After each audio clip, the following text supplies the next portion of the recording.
नमस्कार, जय हिंद विद्यार्थी मित्र हो. जलसंधारण व मृदा मंत्री संजय राठोड यांनी आत्ताच 5:23 इन्फॉर्मेशन दिलेली आहे. आजच आता जलसंधारण विभागामध्ये जवळपास खूप अशा प्रमाणावरती प्रचंड अशी मेगा भरती त्यांनी काय केलेलं आहे, आकृतीबंध तयार केलेला आहे. वित्त विभागाकडे फक्त मंजुरीसाठी पाठवलेला आहे. आता ही जलसंधारण भरती काय आहे, जलसंधारण विभाग म्हणजे काय काम करतं ते आपण पाहणार आहोत. यामध्ये किती जागा आहे ते पाहणार आहोत. पदं कोणकोणती असणार आहे ते पाहणार आहोत. पूर्ण डिटेल आपण याचं पाहणार आहोत. भरती प्रक्रिया आणि तुम्ही यासाठी आतापासून काय काय तयारी करायला पाहिजे, वेळ न वाया घालवता ते आपण पाहणार आहोत. ना आता जलसंधारण विभाग 2025ची ही आगामी जी भरती आहे, तर यामध्ये आपण पाहणार आहोत की जलसंधारण विभाग म्हणजे काय, महाराष्ट्रात याचं कामकाज नेमकं कुठं कुठं चालतं ते पाहणार आहोत. कोणकोणत्या पदासाठी ही भरती होणार आहे आणि किती पदांचा प्रस्ताव मंजूर झाला आहे किंवा मंजुरीसाठी पाठवलेला आहे आणि भरती कोणाच्या माध्यमातून होणार आहे, म्हणजे TCS होणार आहे, IBPS होणार आहे की MPSC मार्फत होणार आहे. बघा, जर गट ब ची जर काही वरिष्ठ आणि कनिष्ठ जर पदाची जर जाहिरात असेल तर ऑफकोर्स ती जाहिरात MPSC कडे जाते, हे लक्षात असू द्या. गट क ची आणि ड साठी TCS IBPS, ठीक आहे. जर गट क चे विशेष करून पद असेल तर तिथे IBPS जास्त करून काय करतं की थोडेसे एक हेल्पिंग हँड आणि ब्रिलियंट माइंड शोधण्यासाठी IBPS करते, आणि जे सहाय्यक गट क आणि लोअर गट ड ची जी पदं असतील तर तिथे डेफिनेटली जे आहे तर ते TCSच एक्झाम घेतं ना. आता आपण पुढे चालताना बघूया की हे जे आज काय, हे एक ट्विट आहे महाराष्ट्र DGIPR यांनी केलेलं. विधान परिषद लक्षवेधी, जलसंधारण विभागात नव्याने 8,767 पदांचा आकृतीबंध तयार करून तो वित्त विभागाकडे सादर करण्यात आला होता. या सर्व पदांना आता हाय पॉवर कमिटीने मान्यता दिलेली असून लवकरच महाराष्ट्र लोकसेवा आयोगामार्फत, म्हणजे ही भरती कोणामार्फत होणार, MPSC मार्फत होणार. आणि पद किती आहे, 8,767. आकृतीबंध मंजूर झालाय का, तर हो, सादर करण्यात आला होता आणि सर्व पदांना आता हाय पॉवर कमिटीने मान्यता देखील दिलेली आहे. म्हणजे नुसताच आकृतीबंध तयार न झालं तर त्याला मान्यता देखील मिळाली आहे.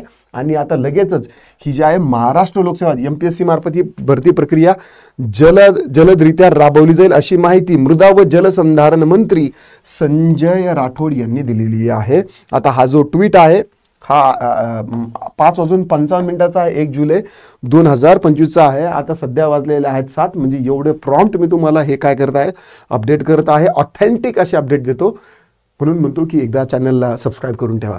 ऑलराईट, आता जलसंधारण विभाग म्हणजे काय आपण हे पाहूया. नेमका जलसंधारण विभाग म्हणजे काय की असा विभाग जो पावसाचे पाणी साठवणे आणि भूगर्भातील जलस्तर वाढवणे याच्यासाठी काम करणारा महाराष्ट्र शासनाचा एक विभाग म्हणजे काय, जलसंधारण विभाग. यामध्ये जमिनीचा कस सुधारावा आणि पाण्याची जी स्तर आहे, पाण्याचा स्तर जास्त वाढावा यासाठी काम करतात. आणि शेतकऱ्यांसाठी जलयुक्त शिवार राबवणे, म्हणजे काही विहिरीचं असेल तर त्या विहिरीची योजना, काही शेततळ असेल तर त्यांची योजना, हे काय आहे की या विभागाचं एक महत्त्वाचं कारभार आहे. मृदा म्हणजे माती आणि जलसंपत्तीचं संरक्षण करणे हे या विभागाचं उद्दिष्ट आहे.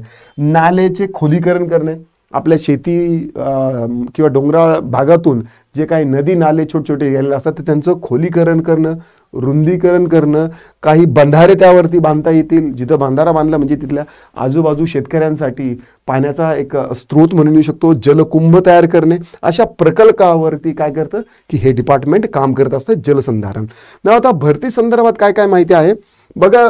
8,667 नव्या पदांचा प्रस्ताव आहे, ठीक आहे. वित्त विभागाकडे प्रस्ताव सादर केलेला आहे. आता वित्त विभाग म्हणजे काय की वित्त विभाग हे पाहणार आहे की आता हे जे 8,767 जे पद आहे तर एवढ्या लोकांचा पगार सरकारच्या तिजोरीतून आपण करू शकतो का.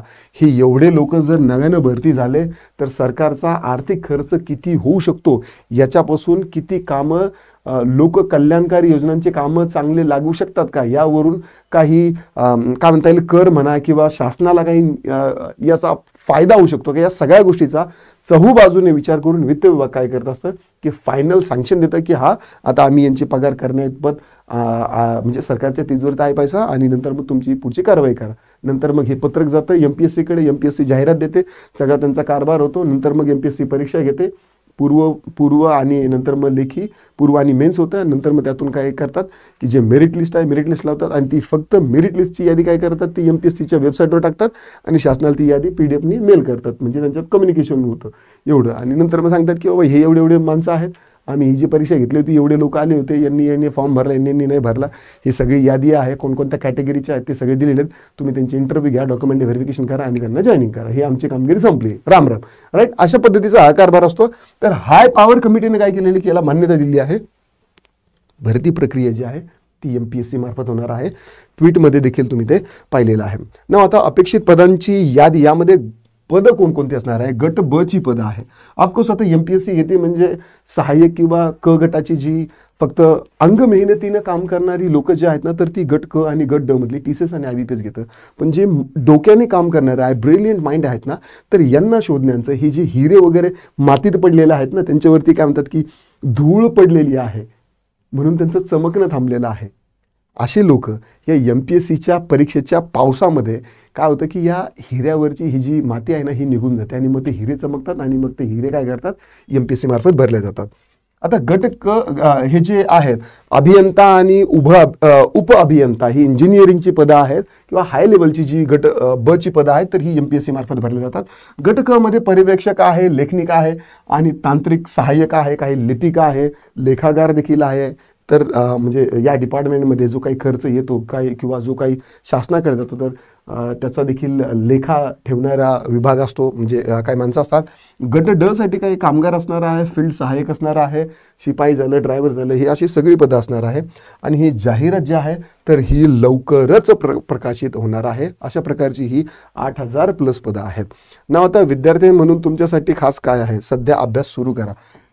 आता ही जे 75,000 जे पदं येणार आहेत ना, तर त्यामध्ये आणखी 8,100 काहीतरी पदं आहेत. तर ती ही एक्स्ट्रा जलसंधारण या पदासाठी म्हणजे काय आहे की राखून ठेवलेलं आहे किंवा होणार आहे. कारण बघा, पाणी म्हणजे सोनं आहे. शेतकऱ्यांना सगळ्यात महत्त्वाचं काय पाहिजे, फक्त पाणी पाहिजे. तुम्हाला म्हणजे त्यांना शेतकरी म्हणून आपल्याला ना बाकी सरकारनं काही अनुदान द्यावं किंवा याला द्यावं, हे द्यावं, ते द्यावं वरतून, याची काही गरज नाही. फक्त पाणी जर असेल ना, आपलं काम होतं. पाणी म्हणजे सोनं आहे, म्हणून या विभागाला एवढी प्रायोरिटी दिलेली आहे. ठीक आहे. जलसंधारण योजनेची माहिती जमा करा आतापासूनच. MPSC प्री आणि मेन्सच्या स्वरूपात तयारी करा. अधिकृत जाहिरात जी येईल ना, तर त्यावेळेस नंतर लगेचच काय करा, याची तयारी ठेवा. सदर आपण काय केलेलं आहे की यावरती एक ठीक आहे, हे तर सरळ सेवेचा आहे. MPSCचा आपला कोर्स असणार आहे. तर MPSCचा संदर्भात देखील आपली प्री आणि मेन्सचा कोर्स आपण लवकरच लॉन्च करणार आहोत या भरती संदर्भात. ठीक आहे. जर व्हिडिओ आवडला असेल तर लाईक करा, शेअर करा, कमेंटमध्ये तुमच्या काही दिक्कत, डाऊट, क्वेरी, परेशानी, फीडबॅक असेल तर ते नोंदवू शकता. This is all for this video. I'll see you soon in the next video. Till then, bye bye.